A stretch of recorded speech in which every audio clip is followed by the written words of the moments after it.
Viridiana, je suis contente de vous retrouver aujourd'hui pour une nouvelle vidéo couture. Vous avez été nombreuses à me le demander en commentaire sous la vidéo de la rénovation de ma machine centenaire, donc je vais essayer de coudre mon premier projet avec la machine. J'ai choisi quelque chose de simple, de très simple, parce que avec cette machine capricieuse, difficile à manier, tout va devenir plus compliqué, j'imagine. Avant de commencer, je vous présente ce que je porte. Il s'agit donc de la blouse Easy Peasy de Liz Taylor. On la voit un petit peu tourner en ce moment sur les réseaux avec le tissu qui s'appelle Esquisse. Ça rend très très bien. D'ailleurs, j'avais acheté un coupon de tissu Esquisse pour l'Ukraine.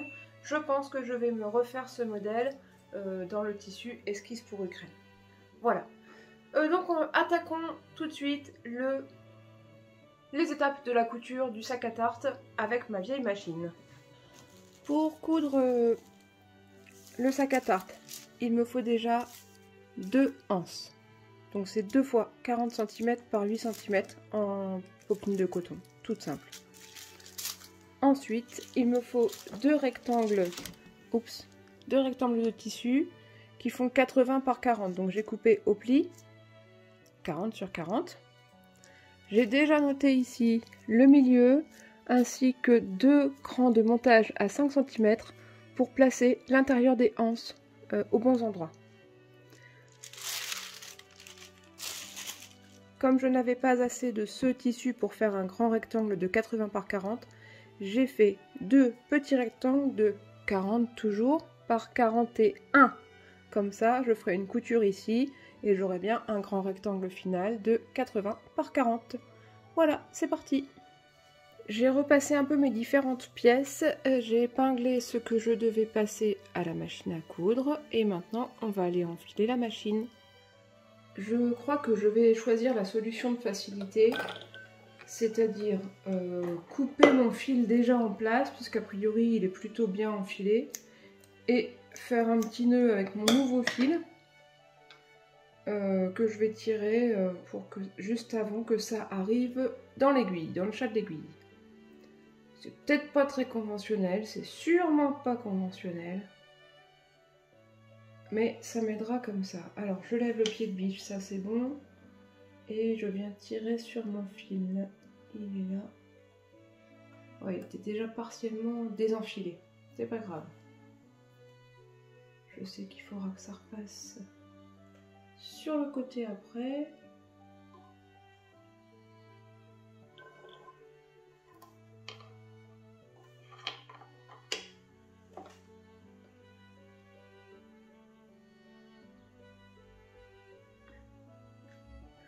Yes. Voilà. Et pour la canette, j'ai trouvé dans les affaires une canette enfilée en clair. Pour cette cousette, ça ira bien.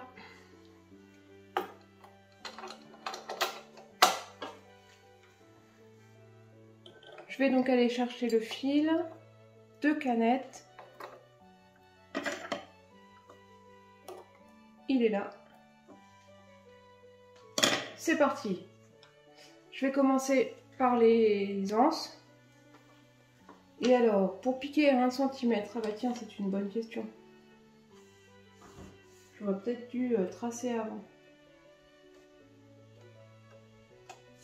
On va faire arbitrairement, on va dire que c'est le bord de la vis sur le côté. Allez, hop. Et on est en arrière, ça tombe bien, c'est ce que je voulais faire.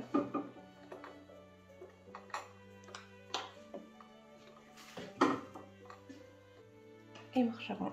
Hop.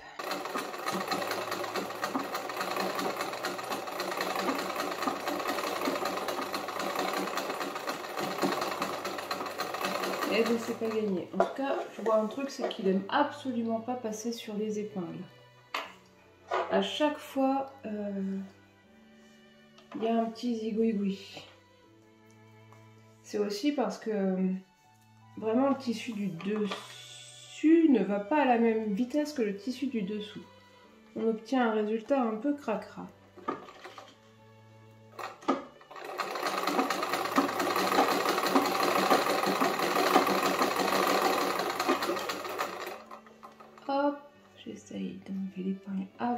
passer dessus.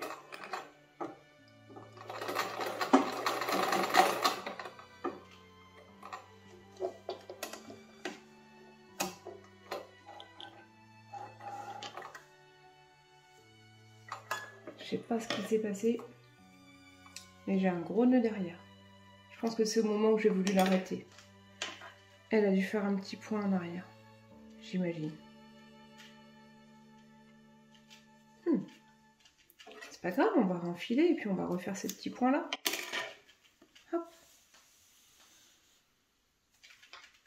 Alors mon fil de canette est toujours là, mon fil d'aiguille est ici. On va le recouper proprement. Voilà.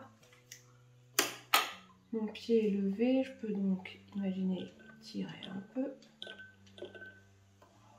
Je passe dans l'anneau sur le côté.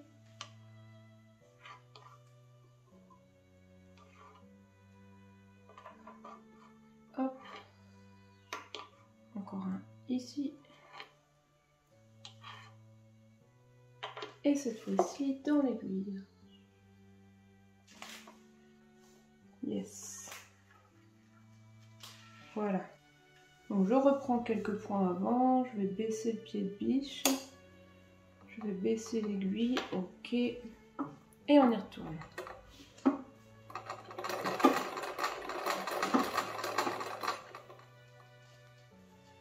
Tu vois, il veut déjà repartir en arrière. Hop!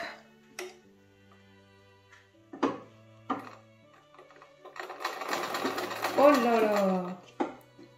Et ben quand ça fait des nœuds, ça fait des nœuds.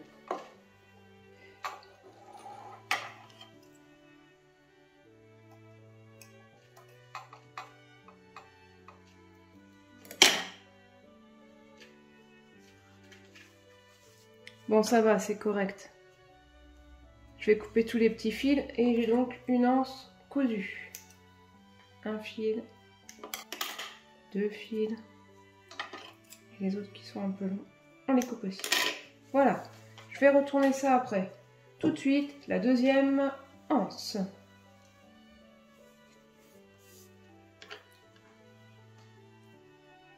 On a dit comme point de repère la vis. J'essaye de faire à peu près la même distance partout.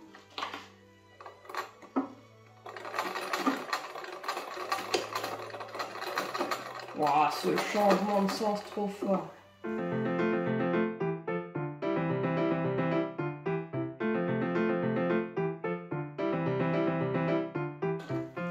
Marche arrière. Et voilà.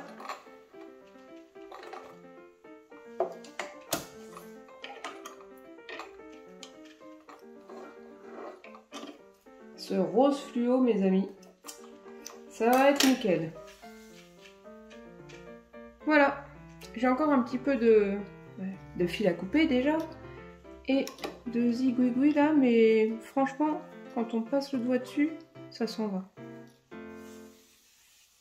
Ok, le point de l'autre côté, il n'est pas parfait.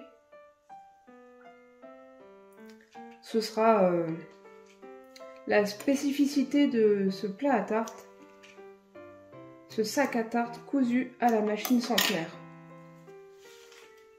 Ok, encore une piqûre à faire pour assembler mes deux fonds de sac. Je commence par de la marche arrière, c'est réglé.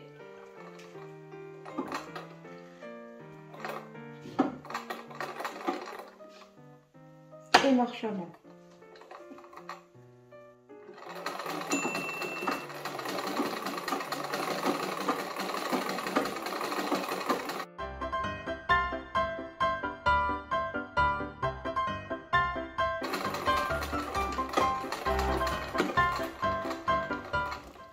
Super.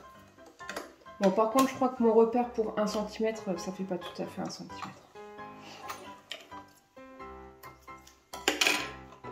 Alors, bah écoutez, de ce côté-là, le résultat est pas trop mal.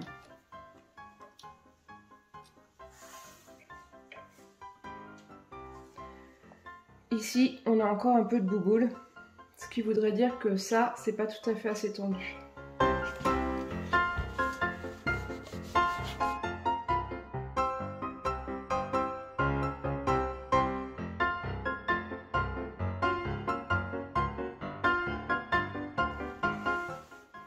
J'ai ouvert ma couture d'assemblage, maintenant je vais placer mes anses aux bons endroits. D'ailleurs je crois que j'avais fait mes marques sur la doublure, donc je vais les placer sur la doublure. Ah bah non, je les ai pas retournées encore.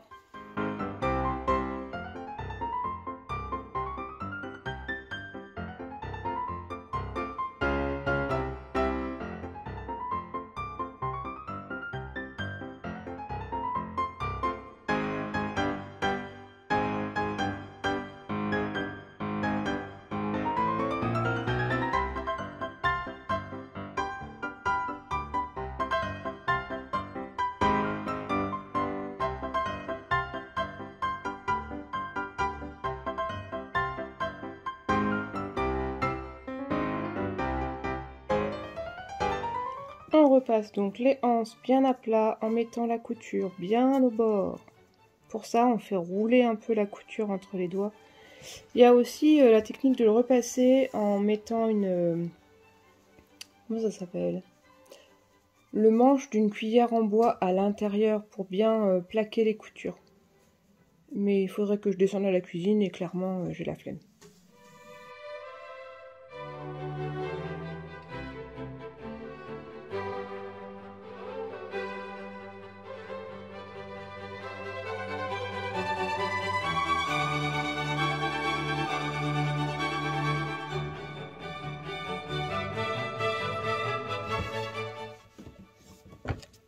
Ok, les anses sont prêtes.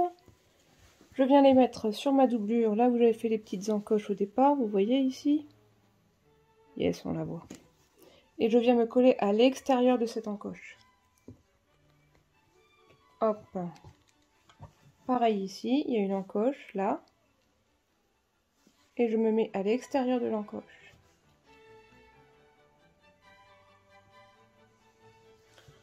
Ok, et maintenant je viens poser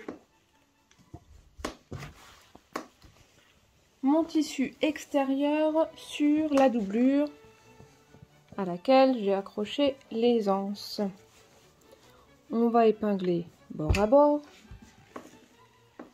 et on fera un petit repère pour laisser une ouverture sur le grand côté, presque au milieu.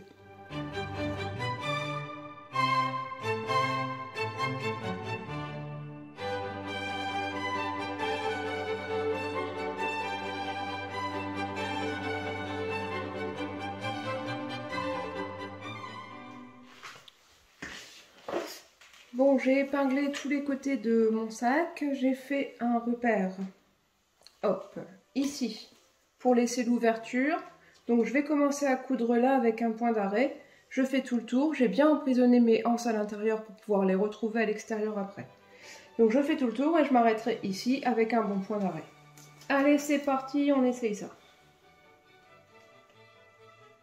Ah, au fait, le repère au niveau de la vis pour marquer les 1 cm, ça doit être à peu près bon, puisque je n'ai eu aucun problème à assembler mon tissu extérieur et ma doublure. Je suis bien en marche arrière, je tiens mes fils.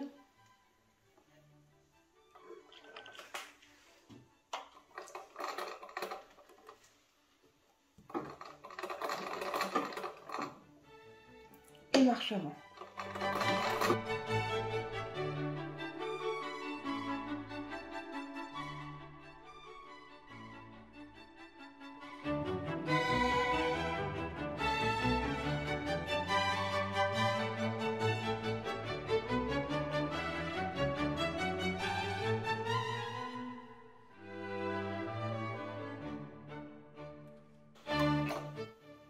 Ah, je crois qu'il n'y a plus de fil de canette. Et depuis un petit moment déjà.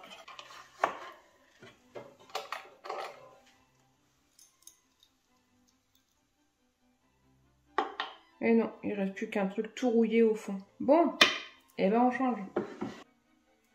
J'ai un peu de bordeaux là. On va essayer de l'utiliser. Hop.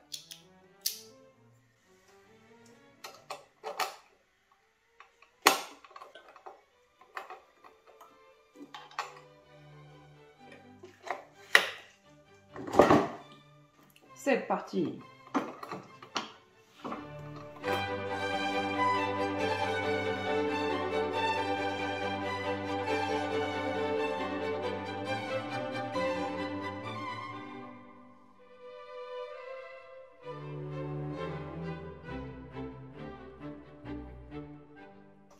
Eh ben, moi qui aime la précision, je vais pas être déçue.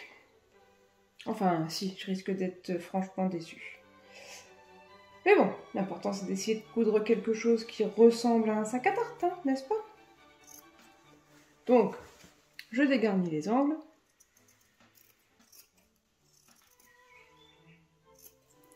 Je vais aussi couper les fils là, de la jonction. Hop, voilà. Et là, j'essaye de retourner par l'ouverture que j'ai laissée sur un côté, ici. C'est parti. Si ça craque, c'est qu'on aura tout perdu.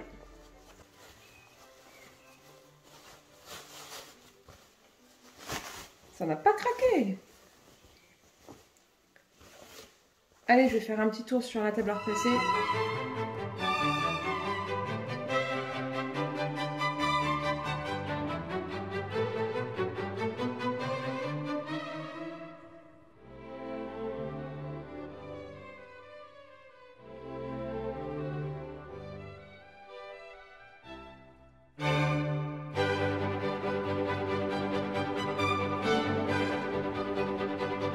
On se retrouve après quelques jours pour que je termine ce sac à tarte. Donc j'ai déjà fait une des surpiqûres sur un petit côté, je vais donc faire la deuxième.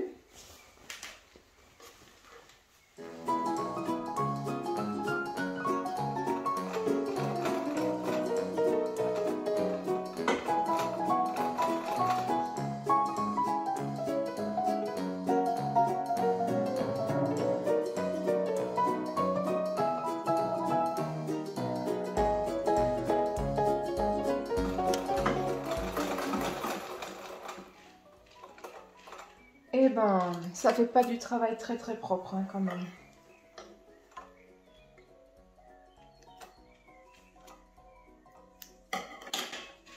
Les deux épaisseurs de tissu n'avancent pas à la même vitesse. Et du coup, ça me fait pas mal de petits... j'appelle ça des zigouigouis, on peut dire des petits becs. Alors que le tissu est cousu à l'autre, il devrait pas bouger, mais c'est pas entraîné du tout à la même vitesse. Bon, on va dire que c'est une première avec cette machine, ça peut pas être parfait. Et puis si on a des chouettes machines maintenant, fallait bien qu'on commence par quelque chose au départ. Ok, alors maintenant je vais rapprocher les deux bords du tissu sur la piqûre du milieu, là. Et je vais épingler, hop, vous voyez la piqûre du milieu ici. Et je vais épingler les côtés, et ensuite je ferai une surpiqûre qui maintiendra les deux épaisseurs ensemble et qui fermera le sac à tarte. Je voulais remercier aussi Mélisa, une de mes abonnées, qui avait laissé un message sous la précédente vidéo sur cette machine pour me dire qu'elle avait quasiment la même et qu'elle possédait la notice. Elle me l'a donc transmise par des photos. Je trouve ça très gentil. Je la remercie encore devant tout le monde. Merci Mélisa. Et donc je me suis instruite un petit peu pour pouvoir enfiler mieux ma machine. Et même si ça n'est pas exactement la même machine, j'ai pu voir quand même que le pied que j'ai actuellement sur cette machine, ça n'est pas le pied de biche pour les piqûres droites, c'est un pied pour zip. D'ailleurs, je me suis renseignée pour les zips. C'est apparu aux États-Unis aux alentours de 1890-1893, je crois. Donc, dans les années 1910 ou Première Guerre mondiale, il y avait déjà des pieds pour zip. Et c'est le pied qu'il y a de monter sur ma machine. Ce qui est très embêtant, ça n'aide pas non plus le tissu à avancer à la même vitesse dessus-dessous, vu qu'il n'est entraîné que par un côté. Ma prochaine mission sera donc de retrouver sur une brocante ou dans un magasin spécialisé le pied pour point droit, hein, ça peut être pratique. Donc là vous voyez, je suis en train d'épingler les grands côtés en deux et ça permettra aussi de fermer l'ouverture qu'on avait laissée tout à l'heure, l'autre jour, pour retourner le sac à tarte. Une piqûre, 2 utilités. Allez, c'est donc parti pour la dernière piqûre.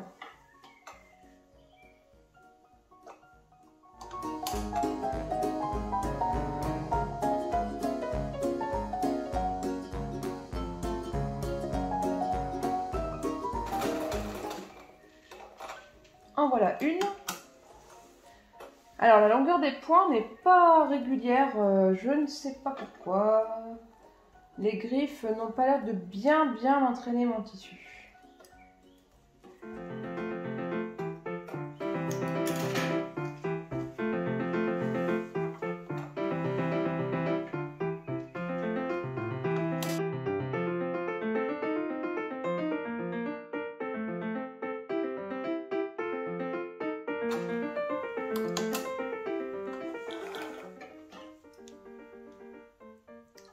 Et voilà les amis, mon sac à tarte est terminé. Il est plein de défauts, mais je l'ai cousu avec ma machine centenaire. J'en suis donc satisfaite. Je vous présente le sac à tarte en action avec un grand plat à tarte dedans. Je vais pouvoir aller manger chez les voisins ce soir en emmenant le dessert. C'est impeccable. Alors bon, il y a des petits défauts, hein. La couture n'est pas parfaite, ça fait un peu de zigouigoui. Mais n'empêche que c'est un premier objet terminé qui a été entièrement cousu avec ma machine centenaire. Mettez un petit pouce bleu et n'hésitez pas à vous abonner.